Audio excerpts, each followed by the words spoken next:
After about 13 months at Walter Reed, I was basically done with my recovery, which was pretty quick. I figured I had a lot left to do. I was only 25 and I got hit, so might as well keep pushing forward. And the best way to do that made me feel the best, was to give back.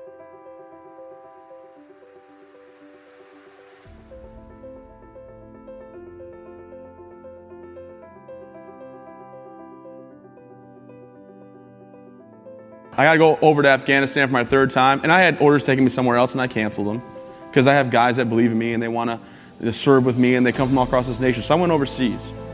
And the first day was a firefight, second day was a firefight, third was the same as the first two, very hot zone.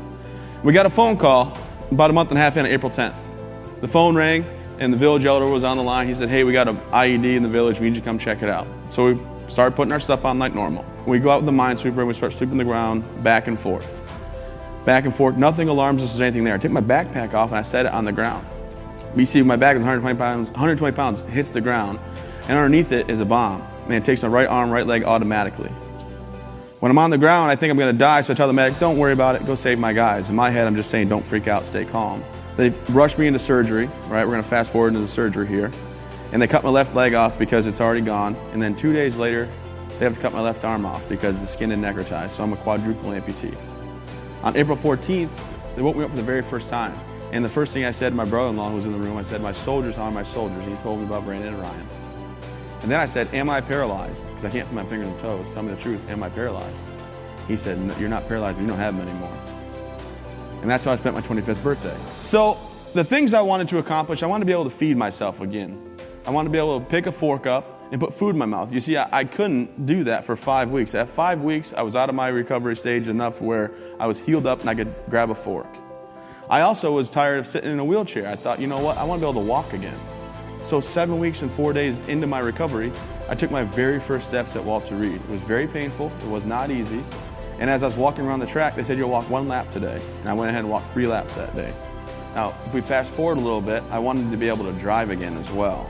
But the technology in that, right, and driving gave my independence back. And my wife and I at Walter Reed, we formed a really tight-knit bond with a lot of families there. Guys going through the same thing, and wives and children.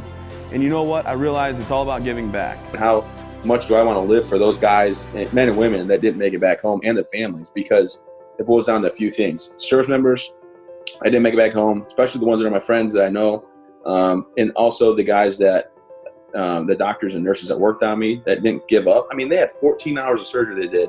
And now with my wife and my daughter and my son and my family and the support that I get, we're going to keep doing good. We're going to keep giving back. My wife and I now run a big nonprofit, the Travis Mills Foundation, where we take these veterans that have been through something like I have, combat or service-connected physical injury. We show them how to do things adaptively like kayak and canoe, and we bring out 8 families per week and let them know, hey, life goes on. We try to reinstill confidence in them and independence, because this is the lessons that I got taught at Walter Reed.